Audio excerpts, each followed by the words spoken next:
what's up everyone, it's Emily and welcome back to my channel.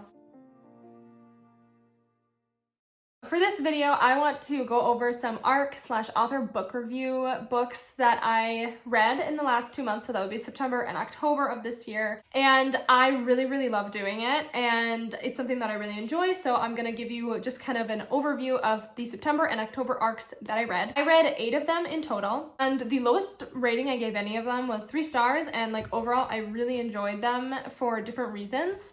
I had 1 5-star, 4 4-stars, 2 3.5 stars, and 1 3-star book. So overall, like a really great reading for these ARCs. So I'm just gonna tell you about the books, some of my thoughts reading these books, and that'll be what this video is. I really hope you enjoy. All of these books I'm gonna mention are now published, and you could pick them up if you find any of them interesting. All of my reviews for these books are also over on my Goodreads. So if you want to check that out, you can do that as well. All right, so let's just get to it. So the first ARC that I read in September was The Butcher, and this one follows a girl named Lady May, and she lives in kind of a like dystopian world, if it also was like Amish in a couple ways, and it's kind of gory, so definitely trigger warning for like blood and gore. She lives in this town with her mom, and she is going to take on the role of the butcher in town, but it is not what you think it is.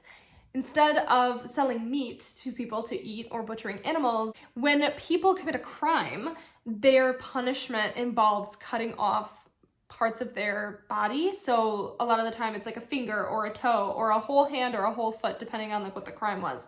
And so she's learning how to take over this job, and her mom disagrees with the way that this country and the world is like being run. And because of that, they kill her mom. And so it's her kind of figuring out how to navigate this world, now acting as the butcher in her mom's place. This book was so interesting. I really liked the concept of the world. I just wish we had learned a bit more about it. Like there wasn't a lot of background information, so we kind of, like I can kind of understand. I think it takes place in like the US, but like there's no like reasoning to like how they got to this point, who is like in charge, and like the government is just kind of this like overseer, like judge figure. So the world building was a little clunky for me, which is why it wasn't 5 stars, but I really liked the main character and I really liked the story. I thought it was a really unique and interesting like horror-esque read for the fall. Next one I read was Defilement and Other Stories, and this one I gave 3.5 stars to as like an overall score for each short story. I think there's like 8 of them or something like that. Some of them were much better than others in my opinion, and some of them I just didn't really understand. I think that's like the price with short horror stories, is that like you run into the chance that someone just like doesn't understand what you're getting at, or they just don't find it creepy or scary. Obviously horror and things that people fear is very subjective. Overall, the stories I found a bit unnerving, and some of them were definitely scarier than others, and some of them I just like really had no interest in. There's one that deals with cryptids, and I really liked that story, and that one really stuck out to me as like a really good horror story, and like I could see it in my mind, and it felt like a horror film, and I kind of thought that it would be like a short horror film, like it would make a really good horror film, but a lot of the other stories in it didn't really stick out to me as anything like super amazing. Next book is my 1 5-star read, and that's Rain Rising, and this is a middle grade story told in verse, and I don't know what it is about these verse stories, but they always get me. I cried, I swear, for the majority of this book. It really hit my heart, and it's so beautiful. Our main character is a middle schooler named Rain, and she is dealing with some pretty severe self-esteem and like body issues, which is very much appropriate for that age, because I feel like that is when children start to see themselves and they become very self-conscious about the way that they look.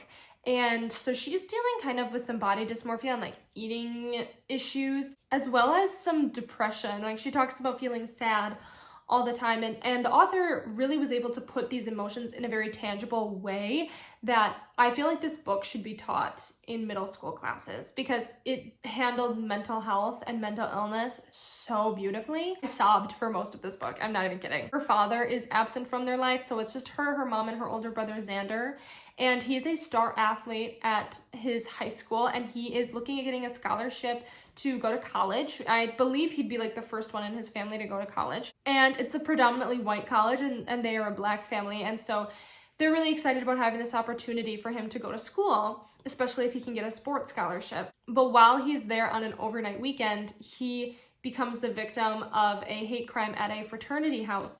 And Rain is trying to understand exactly what that means, because when he comes home from the hospital, he's a very different person than when he left. And she realizes that the people who are strong in her life aren't always strong, but that's just part of being human. And so she finds ways to lean on the people and the resources around her, as well as, I don't know, this story was just so beautiful, and it, I think, destigmatizes therapy and counseling in young kids, which I think is really important. It talks about friendship. It talks about how toxic some of the friendships are in middle school, like the way that some of these children speak to each other. And the thing is, like, I read it and I remember people speaking to me that way, and I wish that I had had a book like this. And yeah, this one just really hit me, and it was there was no way it was going to be under 5 stars, because it was just so beautifully and expertly done and interwove so many beautiful themes and important themes that I wish we talked about more at that age. The next book was my 3-star book, and that is Hex Appeal. This one I really wanted to read because it was supposed to be kind of this witchy romance book, and the cover was really cute, and I liked the house, and the concept sounded really interesting to me. But what ended up happening is that this story really ended up falling flat for me in a lot of ways. I really did not care for the love interest at all. His character to me was very much the same of that of a saltine cracker, just very bland and tasteless, and he just kind of was this like random guy. And then our main character was a witch, but I don't know, she just was, I also didn't really care for her very much. I really liked the side characters a lot, and I really liked the setting, but we did not explore it nearly as much as I wish we had. There is like this magical essence to the town that they live in, and I feel like we just like never see it. I just think there were just other ways to write this book, and it just didn't really hit hard for me. I definitely think if you're someone who really is into just cheesy romances and you just like want kind of the witchy essence of one to kind of like cleanse your palate or something, maybe this would be a really good one for you, but this one was just really not it for me. The next book I read was The Crooked Little Pieces. This is a historical fiction that takes place over the course of the lives of these 2 sisters. They're twin sisters. And the 2 sisters are very different. So one is like very flirtatious and wants to get married and be off with these boys, and the other one is very much like the opposite of that, and isn't really like approving of that of her sister, and they kind of butt heads a lot, but at the end of the day they like really love each other. And it takes place between like the early 1900s into World War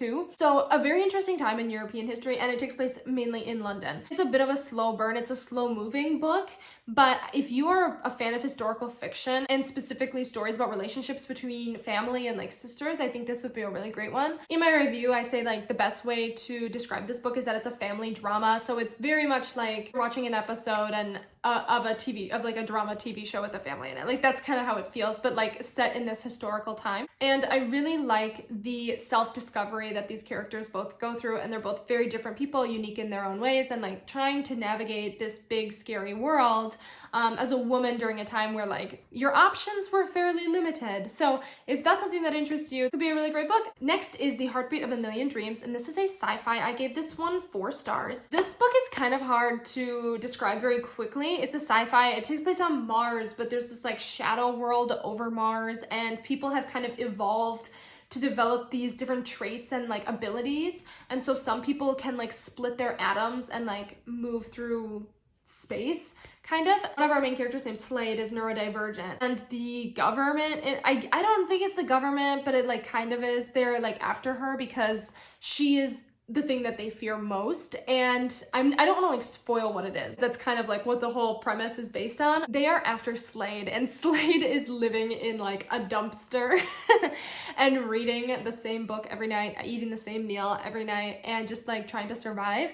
And I would say this book just emanates love and hope, and just finding the beauty in the world when everything around you is trying to take your happiness away at every turn. Super beautiful story, really great neurodivergent rep in it, and I absolutely loved it. And it was so short. It's like 160 pages or something. The next book I read is Sign Here. This one I was so excited for, and I'm so bummed it only ended up being 3.5 stars for me. They kind of describe it as like The Good Place if it was a thriller, and I definitely get Good Place vibes from it, which is why I was so excited to read it.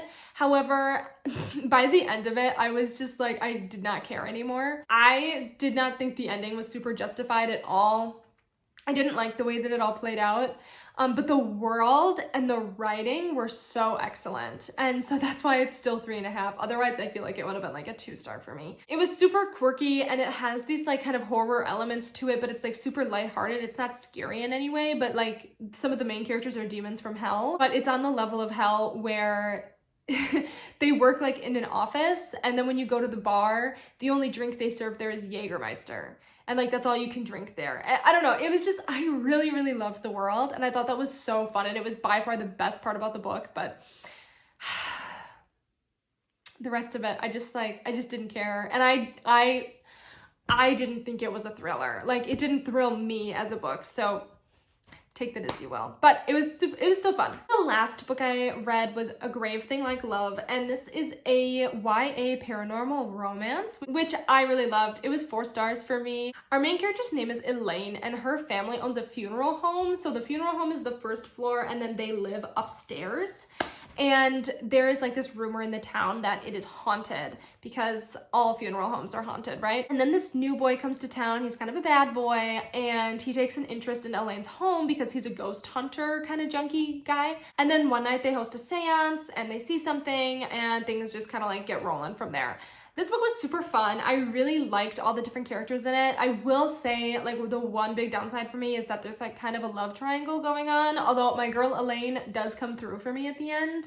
I also really loved that she was kind of a nerdy, geeky girl, which I feel like we don't get enough of because I love hearing nerdy, geeky main characters just like gush about all the things that they love. I think it did a really good job exploring the pressure that parents put on their children, because one of the big things that Elaine struggles with is the fact that her parents just kind of expect her to take over the family business even though she's not passionate about it at all, and how hard that can be to want to explore your own passions when the people around you have already decided what that is for you. It was a really beautiful story. It really only lost stars for me because of the love triangle, and I think it was like 50 or 100 pages too long. But if you are in the mood for a like paranormal kind of spooky romance read with like really excellent vibes and setting for like the fall, this is such a perfect book. And I don't think it needs to be Halloween to enjoy it, but if you like ghost stories and you want something that's a bit more lighthearted and also like angsty and romantic and whatever, I loved this one. So all right, and those are all of the arcs and book reviews that I have from September and October. I hope maybe in this list you found a new book that you want to try out. I love doing this, so let me know if you've read any of these as well down below. I'd love to talk with you about any of them. If you enjoyed this video, as always, please feel free to give me a like and subscribe to my channel. It really helps me out a lot. I hope you have a great rest of your day, and I cannot wait to see you in the next one.